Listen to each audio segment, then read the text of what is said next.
think everyone has seen this image before. All of the major buildings that are part of Phase 1 are underway. The Bloomberg Center, the site landscape, the co-location building, and the residential building. I'll show you some pictures. As Jane said, we'd like to set up a tour over the next couple weeks. You can see it pretty well from outside the campus as well. We've hit some pretty big milestones over the last couple of months. We had the topping out of 26 stories for the residential building. We had the topping out of the 6 stories for the co-location building. And then back in November, we had the topping out for the Bloomberg Center. So the major structural work, the superstructure work for all 3 buildings is completed. As I think we have talked about before, the steel for the Bloomberg Center as well as the steel for the co-location building was all brought in. You can see the corner of the dock there. It was all brought in through the barging system. The facades for the Bloomberg Center as well as for the residential building are also coming in by barge. And I'll show some pictures of those facades going up. Bloomberg Center, April 2016. Again, I think you see a lot of this from the street. The thing that's changed a lot over the last couple of weeks is this is the solar canopy. It's a 4-story building. This is the roof. And then above that, there's a mechanical penthouse. And above that, there's a solar canopy. And this is back to the original idea of creating solar energy to run the building. So you'll see this both on this building as well as on the co-location building. The steel that sits above the roof is to hold the solar panels. Just a shot on the inside of the building so you get a sense. This is the basement. We're very far along in MEP work. You can see piping for mechanical systems and fire suppression. You can see vent work and electrical work and all of that sort of stuff that follows behind just before the facade goes on. This is the roof of the Bloomberg Center. Again, you can see this is the roof surface that will get the roofing material on it. Now you can see about 14, I think between 13 and 15 feet above. You see this secondary structure which is built there to hold the photovoltaic canopy. That's going to, I can't say exactly when that's going to be put up, probably sometime late summer or fall, but it should be up. We expect it to be up and operating by the time the building opens in the summer of 2017. Geothermal Field, we talked about this a lot as well in terms of the commitments that Cornell made to sustainability and to kind of pushing the envelope of the opportunity within the development. So we're in the process of drilling about 80 wells just south of the Bloomberg Center. They will serve for the heating and cooling service for the Bloomberg building. It doesn't burn any fossil fuels at all. It relies on this system. There's about 80 of them. They're 400 feet deep. I think as of today we've done about 55 of them. Is that right? So we're more than halfway there. I think all except for maybe 1 or 2 are we think are going to be productive. So it's been a great experience. There's a lot further to go. But again, we have the luxury that a lot of sites in New York City don't have, which is a field next to it. So we're using below that field. You won't see it when you're on the public space that sits on top of that site. There will be just a lawn, and below that lawn is all of the wells, the caps, and the horizontal piping. But people have asked about these machines and what we're doing. People have asked, we got a few questions as to whether we're starting a new building, because it looks like we're driving piles or something like that, but we're just drilling wells. The residential building, again, I don't need to show you pictures of this. You can see it from the tram or pretty much anywhere.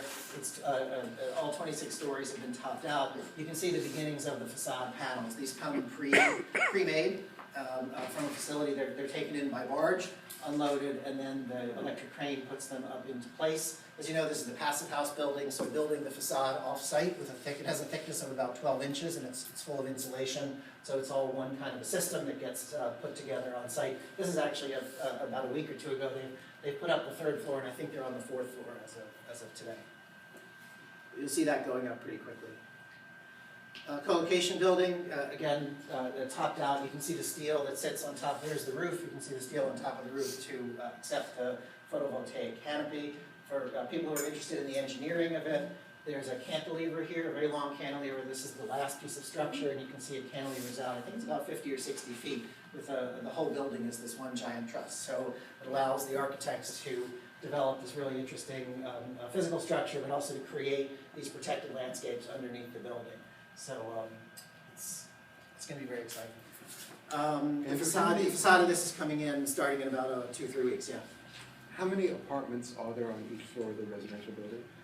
How many apartments on each floor residential building? Don't know the answer to that question. There's 500 beds for students, and there's 22 floors for students with 500 beds, but it's mixed between studios, 1s, 2s, and 3s. For faculty, there are 2 floors at the top. Each has 8 units on it. The footprint of the building is about 10,000 square feet per floor, if that helps. I can get you the number. I'm just counting bodies. 500 beds for students and about 50 for the faculty. It's about 550 beds. Got it. Total. Beds meaning bedrooms. Right. The central utility plant, this I think people have seen, it's just it's adjacent to the residential building, it's that 1-story building. All of the incoming electrical service comes through this building. We've been working with Con Ed to energize it. We have 1 point of entry for electricity for the whole campus. Once it comes into that building, it goes underground and gets distributed by Cornell to the various different sites. The reason I show it is just because it's fairly far along right now, and we actually have there's 4 transformers in it, and 2 of them have already been energized by Con Ed.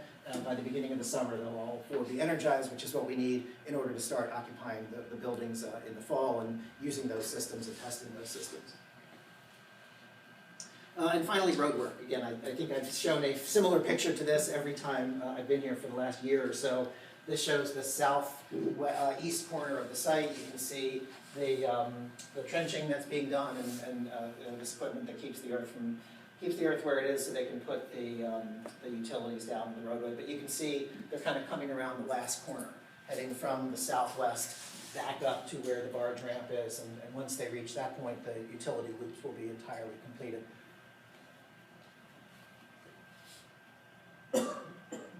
So some of the milestones to look forward to over the next couple of months that we're really focused on is starting the facade of the Bloomberg Center. We expect that to be started in May of 2016, actually probably possibly as early as next Monday.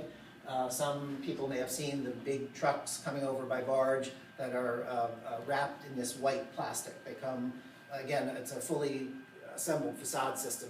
It's being assembled in Long Island, it's driven to the Brooklyn site, and then brought over by barge. So that'll start to be installed on Monday of next week, hopefully, and that's really going to change the look of the building. You actually see what the building looks like, what color it is, sort of the texture and the shadows and the light. We think it's pretty spectacular and pretty unlike anything you will have seen in any other neighborhood in New York, so we think it's very distinctive.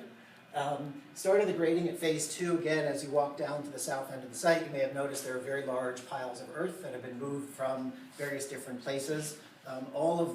Anything hazardous was removed a long time ago. Anything that we can't reuse on the site, which is bulky, has also been removed. So everything that you see on the site is pretty much the amount of material, and now it's just a matter of spreading it out into the various locations. It's sort of a low, hilly kind of landscape. So we're going to be starting that probably by the end of May as well. So rather than seeing one giant hill, or giant mountain, you'll see a sort of a series of lower hills. Electrical service to the campus, I already noted, is underway. We expect it to be functional by the summer. The west roadway being operational, I mentioned that. I think from a community perspective, that's important, and we do anticipate that at the end of May. As I said, it may be a little bit later. And then finally, I want to note that the barging operation that we have in place now is a roll-on, roll-off for trucks. That is not the last barging operation, that's the next to last barging operation.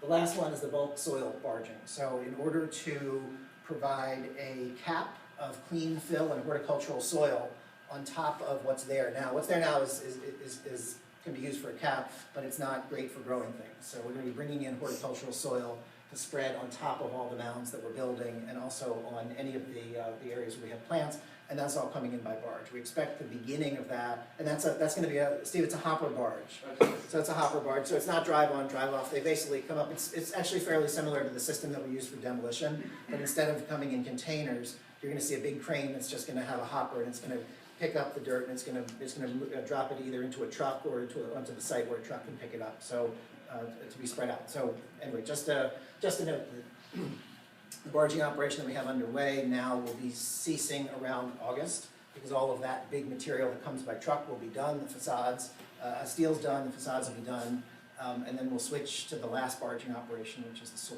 bulk soil operation. That's it. I want to switch over to